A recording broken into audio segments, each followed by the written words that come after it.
Welcome to the National Minority Supply Development Council's Equity in Business Podcast. My name is John Daniel, and I stand here humble as your host. But I'm thrilled to be here with Mr. Ryan L. Smith, My pleasure, brother. who is the Executive Vice President of Atlanta Life Insurance Company. Absolutely. Thank you, sir. Thank you. I appreciate you, man. I appreciate you. Look, I'm going to get right into it. Okay. And I know you're going to take it and run with it. Okay. Our folks want to hear about your backstory. How did you get to be the Executive Vice President of Atlanta Life Health? Tell me, man. Indeed. So, by way of background, kid from the south side of Chicago. So, two-parent household, a father who was in corporate America, a mother who was an educator, and then the youngest of five. So, I have two brothers, two sisters, and all six of those people poured into me. So, from encouraging the importance of education, the importance of reading, and also to having six examples of how to live a life. And so, Did he not to in there? Huh? Did he not to? How not to live a life too? There are things I take and there are things I avoided. But within that context, right? Like my view became, if I don't learn from like their lessons, then I am a failure, right? And also there was a broader dynamic. Like there was this beauty sort of core nuclear family within our household, but then there was the reality of the south side of Chicago. And so that was not the standard, right? Like I didn't immediately realize it until a friend pointed it out to me that of our friend set, I had the only two-parent household. Yes, sir. And if I think about sort of my block growing up, like the block was safe, but you couldn't walk a block up, you couldn't walk a block down, you couldn't walk a block over. And that made me into the person I am, but it also showed me the positives of growing up on the south side of Chicago, and it gave me my character. It made me who I am, but it also showed me the negatives of the many ills that plague our inner city communities and communities of color generally. Sir. And so that and the realization of sort of being the benefactor of limited opportunity and a unique sort of outcome, but also having to experience tragedy starting at 8, made me start thinking about sort of how do you address the socioeconomic ills of inner city communities. And this sort of got evolved as I went through life and sort of matriculated from high school to college to Wall Street to grad school to ultimately where I am today. And thought about multiple approaches to how you address these issues, right? And sort of naturally what you think of first are nonprofits. And so got with some friends to try and create that. That was impactful and felt good, but also didn't feel like a scalable solution. And so I started thinking about sort of how can you create a model that is scalable and that is self-sustainable and can sort of address things domestically and potentially internationally, even though domestic has been my focus. And so what I ultimately came to the conclusion of is the power of minority-owned businesses, with the belief that the people, the entities that are often sort of best suited to serve a community are those of that community. But if you think about sort of the plight of minority-owned businesses, right? Like there's the stat that 97% of Black-owned businesses are sole proprietorship, so one employee, and that is a disservice, right? So you have the existence of these entities, but the potential is not being maximized, and it's not being maximized for a number of reasons, and that's access to opportunity, that's often access to information, that's often access to capital. And so the way I thought about this is approaching the access to capital issue, because I think the other two are more solvable, but like dollars, if you think about this country, if you think about its history, if you think about the wealth disparity, it's more challenging. And so I went to Howard to focus on finance, and then I went to Wall Street to Is understand. that the real HU? That is the real HU. I wanted to make absolutely. sure. It's not even a debate. The folks in Hampton say some No, other things. I love all my HBCUs. I love Hampton, the Institute. But Howard is the HU. And so through that lens, got to learn how capital worked at the highest levels, and then automatically sort of took that and focused it on ensuring that minority-owned companies and entrepreneurs had access to capital to build out their ideas, to impact their community, to really start to address many of the issues that exist within our society. I really appreciate the way you wove all that together. Because as soon as you talked about the differentiation between your block and the rest of the neighborhood, I knew you were talking about ecosystem. And as you unfolded how Mhm. this all occurred, it makes all the sense in the world. So I hear a mindset, I hear a lens. I'm sure you got multiple lenses just based upon what you said, but I'm appreciative, man. And tell me about not only your responsibilities Mhm. at Atlanta Life Insurance, but tell me about the mission, vision, values, Absolutely. and then fold into your leadership responsibilities. So, being able to co-lead the acquisition of Atlanta Life Insurance Company and sort of now lead its growth initiatives has Yes, sir. been an honor, right? It's the coalescence of a skill set and a passion and a desired outcome, right? And the way I think about this is an institution that was created in 1905, black-owned business, formerly enslaved man, born obviously without shelter, without any sort of economic resources, Yes, sir. who went on to become the first black millionaire in the South, Mm. but more importantly, went from homeless to owning 100 plus properties. But when we think about it in the context of insurance, right, he observed his community. He saw a void, and specifically the void he saw was that the existing insurance companies would not cover or appropriately cover black people. Yes, sir. And the reason being is the Emancipation Proclamation occurred. Um, Freedom was granted, but there were bets against sort of the survivability of the black community Hmm. because of all the ill effects of centuries of slavery. But what he saw the backlash to emancipation. He saw many sort of deaths occurring within the community, but families not being able to afford that one sort of righteous moment, righteous last moment with their families, and also being able to carry forward. And like what Hmm. they would have to do was a Friday fish fry, Hmm. which is Hmm. the equivalent Hmm. of GoFundMe's, right? So That's we right. fast That's forward right. 100 plus years later, and we still have the same issue. But that's another topic to discuss that we can get into.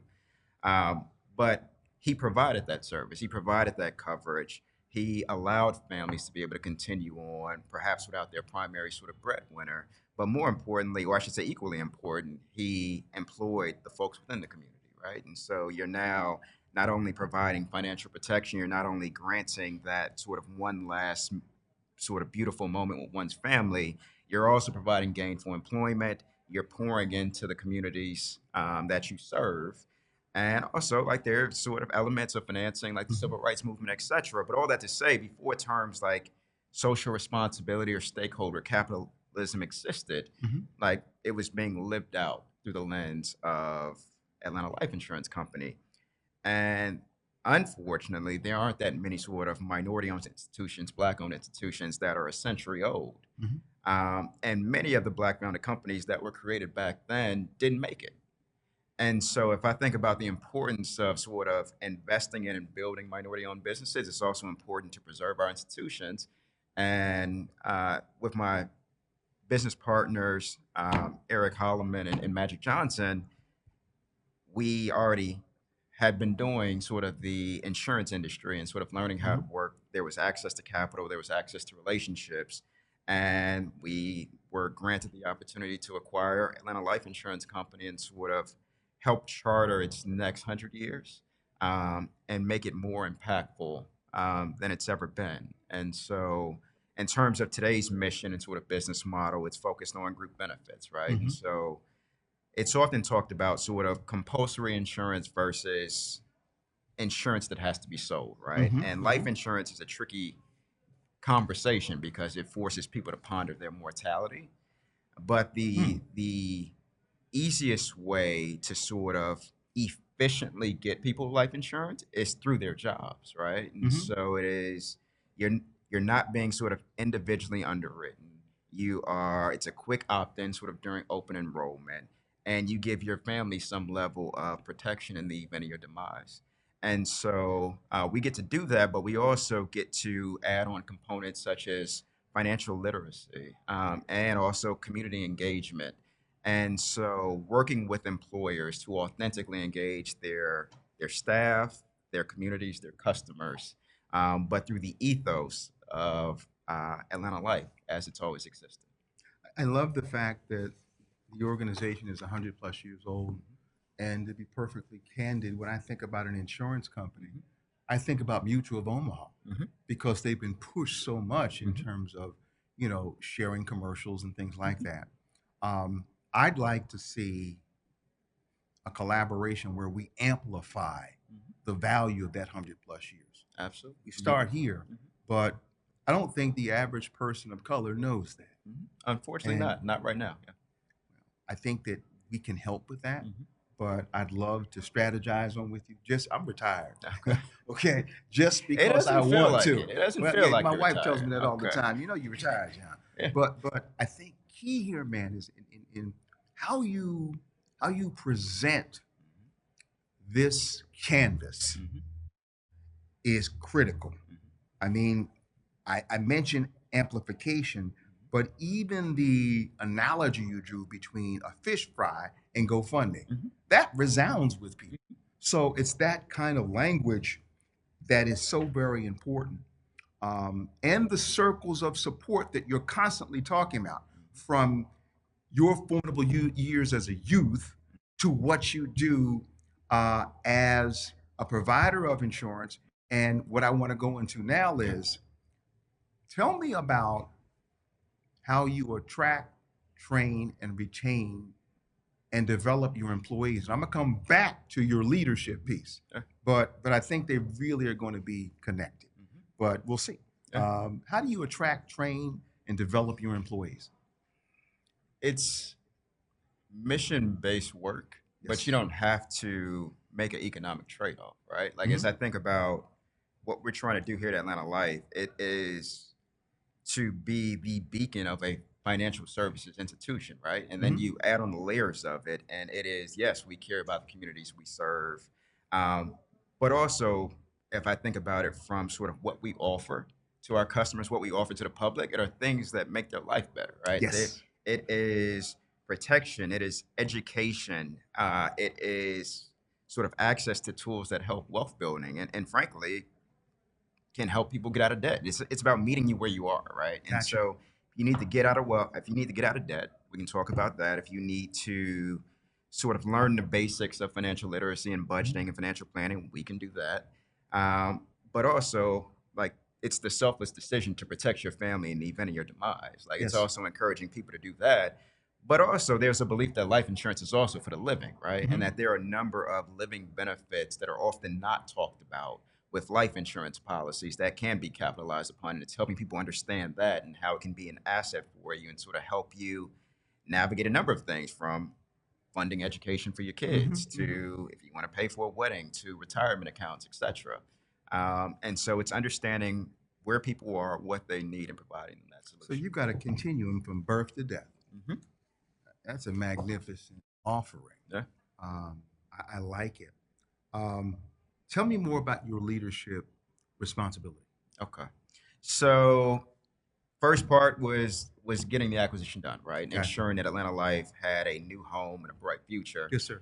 And now it is about all things growth oriented, right? And so that mission I just laid out to you, it's Yeah. about ensuring that those go from words to actions. Don't worry about that. Okay. That goes from words to fruition. And so it is hiring the best talent. It is, to your point, about the 100-year story and it not being as known as it should, ensuring that that changes. Mhm. It's about understanding those needs. But that all can't be done by a lone person or even, frankly, a small team. And so it Mhm. requires sort of going out and finding the best individuals at those respective things. And you see my team here, you see Trish and Hey, Courtney. I see them right here And, supporting yeah, you, and they're and they're part of it. smiling too. Indeed. So they're part of that journey. They've spent their career within insurance in the group benefit space and also some elements of individual life insurance. And so they've brought an expertise and a knowledge that is imperative to being able to take the vision to reality. So, That's outstanding. yeah. All right, talk to me about your supply chain. Mhm. Um, as you are working with your employees with circles of Yeah. support and sharing with the people who you would serve that this is a continuum that's going to support your wealth creation and well-being. Mhm. How do you interact with the people who are part of your supply chain? How do Mhm. you attract diverse suppliers? By giving them something. And like the way I think about that is if I think about the broader family of companies, right? And so this all started off from a sort of Magic Johnson Enterprises initiative, right? And we Yes, think about sort of sir. Magic Johnson Enterprises, we think about sort of the last 3 decades of doing business in communities of color, and also showing that it's viable and that there was significant demand. And if you cater to those communities, it's a win-win for everybody, Mhm. right? All that to say, that cultivated a number of different relationships. There are relationships with consumers, there are relationships with corporations, there are relationships with government entities. Mhm. And so, as a part of what we do now, we're having constant conversations with all of those entities. And so, it's sort of getting the feedback from the consumer. It is sort of understanding the needs of corporations, it's understanding the needs of large government entities, right? And through that lens, a significant need is often sort of supplier diversity related, right? Or sort of a need for the products or services from minority owned businesses. Mhm. And it's then tapping the MBEs or MWBEs that we know Mhm. into those Mhm. conversations. And Mhm. so again, it becomes a win-win for everybody. So the customer or the corporation or the government entity gets the solution they were seeking. The MWB gets the opportunity that they were seeking, and it becomes this positive sort of virtuous cycle. And so it's always engaging the different stakeholders and trying to be accretive to everybody. I love it. As you well know, DEI is under assault, Absolutely. has been articulated by many of our best.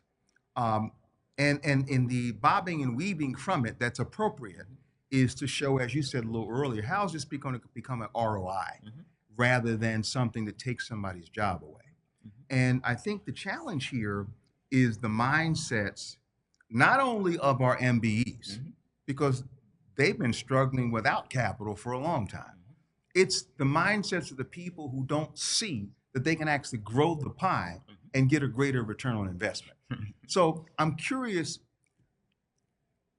you're very profound, you're articulate, and you're smart. You're kind. I mean, Thank well, you. I'm just telling the Yeah. truth, bro. I mean, I'm 67 years old. Mhm. I don't have time to do anything but be truthful. I appreciate you, And brother. so when I say that, the biggest challenge we have Mhm, is the ability to speak to corporate America mhm, and show them mhm, how they can be more prosperous through greater diversity in their suppliers and their employees around the table with different levels of experience. mhm.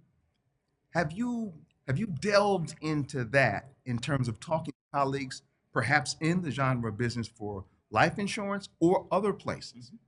Absolutely. I mean, you think about like let's just acknowledge the facts, right? Come Like, on. sort of what are the demographic trends through in the country, right? And it's America is becoming increasingly diverse, increasingly sort of nomadic, and increasingly tech forward.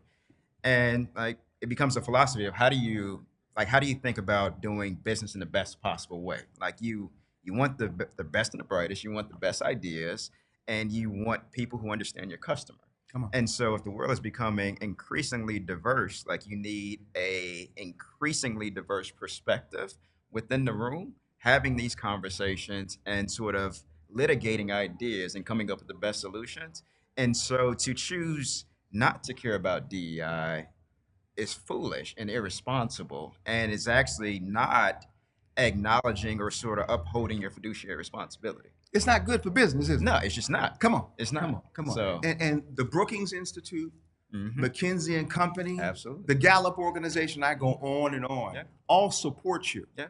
One of the things that I saw recently was the issue of thriving Mhm, for people in general. mhm, And what was clear from the Brookings, from the Gallup, was that thriving actually is not hurt for majority people mhm, when we do better. mhm. As a matter of fact, it gets better. Yeah. So there's so many pieces of data out there. I'm a data-driven, evidence-based guy, Mhm, and I clearly understand that you're going to take this to a whole different level mhm, with where you're at, mhm. and I'm appreciative of it. So, is there anything you want to add to any of that? Because I want to go on to capital in a minute. To the point of thriving, like we think about sort of the wealth disparity within this country. Like it's not good for anybody. Like it's not good for the haves. It's certainly not good for the have-nots. And if you even think about it from like consumption power, Come right? on now. If you are a have and you're leading a corporation, like you do better when your customers, when your employees do better. And so there's a growing pie, and like we often like to think about things as a zero sum game. I mean, frankly, you can look at sort of government legislation and some of sort of the spending bills and things that are occurring that it's not a zero sum game, and sort of there is a opportunity for a growing pie, Sir. Yes, sir. and everybody benefits from a growing pie, from a rising tide, and so just embrace it. Like, don't let fear conquer the day. Don't let change or fear of change conquer the day. Hmm. Like, actually seize the moment. Understood. Understood. Um, Tell me about your current relationship with the National Minority Supply Development Council, and if you will, what do you prognosticate it to be in the future? Well, to the point we were talking about, right? And the attacks on DEI, it's increasingly important. So my experience with NMSDC um, has come from a number of vantage points, right? Like I've come here as an investor looking to invest in minority-owned Hmm. businesses. I've Hmm. come here as a minority-owned business, and if I think about sort of the three impediments we've talked about to the growth of MWBs, Hmm. right? So Hmm. access to opportunity, sort of barriers to knowledge sharing, Hmm. and access to capital. Like NMSDC has done great work in trying to attack all three of those. Hmm. Um, Ensuring that there's opportunity, and so bringing the customers here and also bringing the minority owned businesses, sharing knowledge, sort of doing programs throughout the year, and also capital programs, and Hmm. also lobbying, right? Like you see the lawsuits that have spanned everything from academia and Hmm. affirmative action. Hmm. You've seen it sort of sneak into sort of the corporate sector with sort of lawsuits with the Fearless Fund, et cetera, and even sort of the Minority Business Development Agency, right? Hmm. And Hmm. having to change their language from sort of being able to cite race to saying socially and economically disadvantaged, right? Absolutely. And so you need an organization who understands the needs of minority and women owned enterprises and that advocates for them and provides them everything they need to navigate what is not an easy journey. Hmm. And so the way I think about it is being as supportive as I can, and sort of the different entities that I touch, ensuring that those entities are being as supportive as it can be as NMSDC tries to um, carry out its mission. You are a subject matter expert in capital. Try to be. What it means you're the best student, Mhm, which means I need to listen to you mhm, because you're learning all the time. mhm, I can tell you factually mhm, of the 14, 15 interviews we're doing, about a third of them are capital organizations. mhm, And that didn't occur a year ago. mhm, There's something going on with the $1 billion roundtable mhm, that they're offering a different approach to and pathways for majority companies that are large to assist in minority supplier development. mhm, And one strategy is scaling, another is converting, another is divestment, scaling being all the things we do with this organization and that you do with your organization. mhm. Converting would be like N. Scott Phillips in Baltimore. We had our Baltimore National Convention there about a Mhm. year ago, Yep, I maybe was two. there. Yep. Yeah. Well, N. Scott Phillips basically converted a manufacturing plant into an entrepreneurial incubator in Baltimore City, Mhm, and the entrepreneurs there are thriving. mhm, Then this divestment piece. So, example, my wife works for Sanofi Genzyme. mhm. It could be Merck Corporation.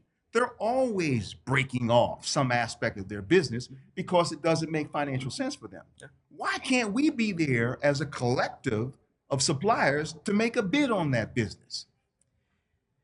You feel me? It's a great question, and so I think about an entrepreneur, Taurus Richardson, who's often very actively involved in Yes, sir. MSDC. He Yes, has sir. IMB partners, and a lot of their investment thesis is built upon the reality you just laid out, right? And trying to drive more awareness to the opportunity that exists, trying to sort of coalesce more capital into sort of a more unified approach to investing in these businesses. But like the reality is, what you just mentioned, most people don't know. Right.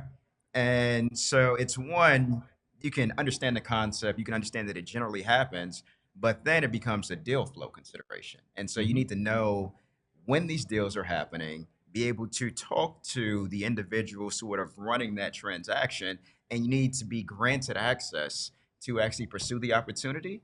And those things are simple, but difficult. but happening here. Yes. So ASRC Yeah. Industrial Mhm. converging with Yeah. cargo. Yeah.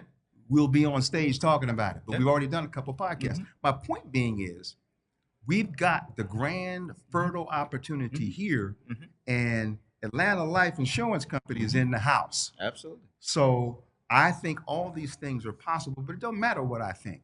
It gets back to what you said. We have to make it happen. Mhm.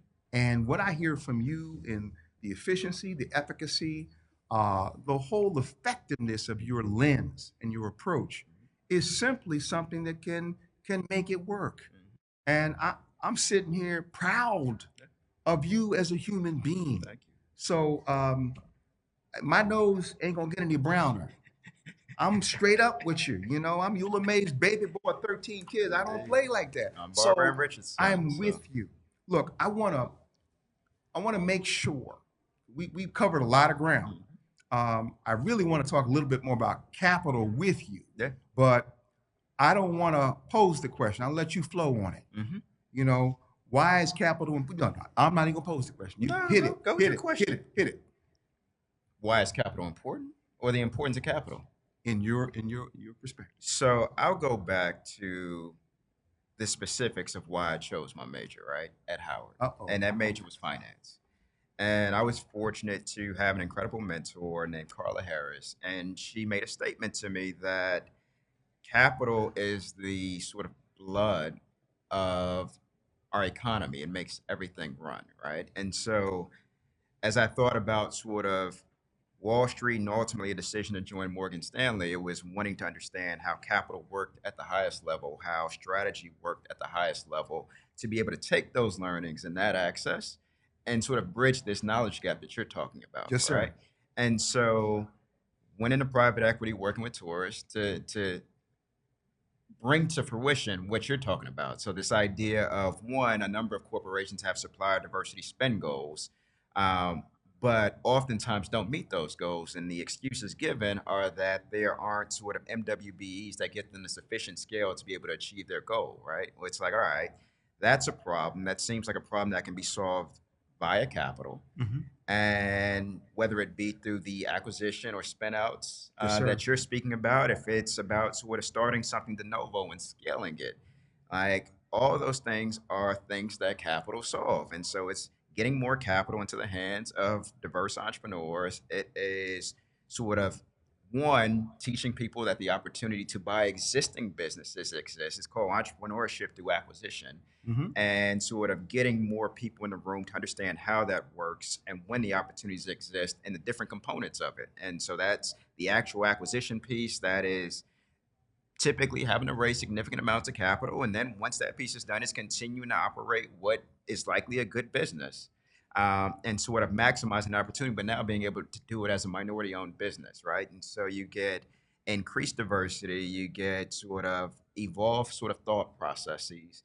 And an opportunity to thrive. And you already have a customer in waiting, which are these corporations that wanted to hit their supply diversity goals that couldn't, and now they can, right? And it's continuing to replicate that, and also like that become an opportunity to put more money um, into diverse communities, and that's through employment, that's through investment, Mm-hmm. and creating like this virtuous cycle. And so we need to see more of the different entities that you're talking about, right? And we need to see larger dollar allocations. There are significant sort of retirement assets that don't currently have a mandate to allocate to diverse money managers, Mm-hmm. and that needs to change. And if that changes, the pie will continue to get bigger, and this will be a positive for all. And frankly, if you think about sort of retirement assets, like many of those belong to diverse individuals, Yes, indeed. and so Yes, indeed. like it only seems right that those dollars then also flow to diverse managers, and then those diverse managers can invest in diverse businesses, and those diverse businesses can employ within diverse communities and invest in those communities, and our society as a whole gets better. I agree 100%. And it brings birth to another question, which I'd love to hear your Mhm, thoughts on.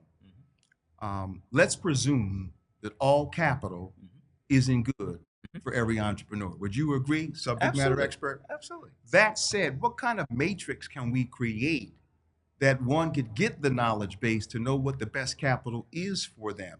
Or is that simply that entrepreneur's due diligence? But it seems to me there's a clearinghouse. There's Yeah. even a business Yeah. that could come from that. Yeah. What are your thoughts on that? Yeah. I mean, part of it you can say there's sort of generic rules of thumb, but a lot of it is sort of idiosyncratic, right? Yes. And so it's understanding sort of where a entrepreneur, where a company exists in its life, in its sort of lifespan, right? And so if it is an idea, a team, and a vision, but a vision that hasn't yet been validated, then that's probably more conducive to early stage venture funding, so selling equity, right? But Hmm. then there are elements of venture because the sort of thesis of venture is to systematically de-risk a company, right? So give a company enough capital Hmm. to prove out its next step. And once it proves out that next step, then they come back and get more capital and often an increased amount to sort of either help them scale that or sort of extend on it, right? And then you get to sort of mature businesses that Hmm. are cash flow positive, that have consistency and predictability of cash flow and profit. And then that becomes conducive to debt financing, which is often cheaper than Hmm. sort of selling equity. And then sometimes there's a argument in favor of sort of doing a mix. And so it's understanding the unique circumstances of those companies and giving them sort of tailored advice, but within a general construct of sort of this is probably where you should be thinking, but then you need actual advisors. And some do exist, but more are needed, and the sort of education needs to be better disseminated and more programmatic. So if we take all of those ingredients and make Mhm. gumbo, Yeah, gumbo's good. it's great. My next statement, I'm It's only saying with a appropriate to caution. give Louisiana a Come shout on, out. man. Yeah, Yeah, man. AI is only as good hmm, as what goes in it. absolutely. Stanford's got a beat on this now. Indeed. But assuming we could create a less than biased Hmm. framework, Hmm.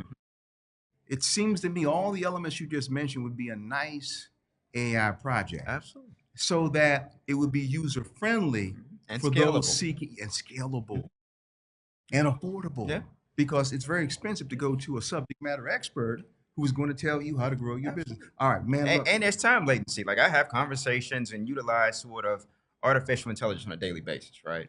But a lot of that is sort of large like language models that are essentially taking everything you see and on the internet, sort of in broader society, but we also know society is imperfect, right? And so if you're codifying what you see Yes, within sir. society Yes, sir. and not being intentional about correcting it, tweaking it, to adjust for sort of those biases and sort of myriad issues, then it can be problematic, especially as everyone sort of relies upon it for an education source.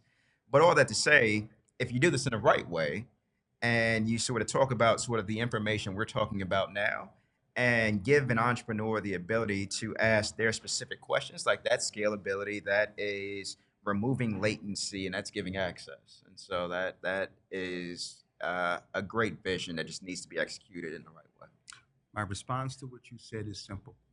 In Japan, there's an expression for martial artists. It is kime. Hmm. It means focus. Hmm. Your focus is impeccable. I love it, my brother. Appreciate you, brother. All right, look, I would be remiss in not stopping and saying, if there's anything we haven't covered that you want to speak to in terms of projects that you're working on or anything you want to speak to at all, you got the floor. Take your time. No, I mean it's again like the pursuit I'm on, the journey that I'm on right now, and sort of being able to sort of steward Atlanta Life Insurance Company forward is an honor, right? Like there are 119 years of history that predate me, and it's literally sort of doing business in the right way, in the way that entrepreneurs and existing corporations should aspire to do business. You Yes, should sir. care about all your stakeholders. You should care about your employees. You should care about your customers. You should care about the communities you serve and the ability to sort of take that forward, both on the group benefit side, but also being a fully diversified insurance company and provide individual products that we talked about to meet people where they are. Mm-hmm. Like that is a journey that I'm excited about because the ultimate discovery I made is that insurance often comes with like baggage, right? Whether it be life insurance and having to think about mortality, or it be from the perspective of sort of being denied coverage, or even on the PNC side, like you something bad happens. That's sort of the reality of insurance. It's protection against something bad happening. And in that moment, you have a claim, Mm-hmm. and sort of the acceptance and payment of that claim sort of being made difficult will never leave a good taste in someone's mouth. And if you think about this in life insurance, it's the worst has happened, right? Like literally someone has passed and a family has to continue on without that person.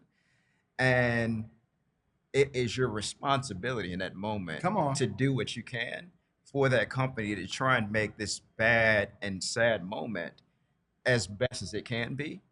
And like that's the lens, that's sort of our North Star. It's helping people understand that insurance can be a social good. Historically, there have been some entities that have not operated as such and sort of have given people a bad taste in their mouth. But this is about sort of understanding that it can work for you and sort of be an element of protection, can be an element of sort of wealth building, and can help sort of address many of the issues within society. And it can pour into the community. And so Yeah, excited about this journey, and that's what we aim to do at Atlanta Life. it's beautiful. And if y'all don't know, you better ask somebody. This brother just went Stevie Wonder songs of life on us and made Stevie was this just here happen. Saturday. Listen up. Yeah, I appreciate you, brother. I appreciate you. Thank you, Brian.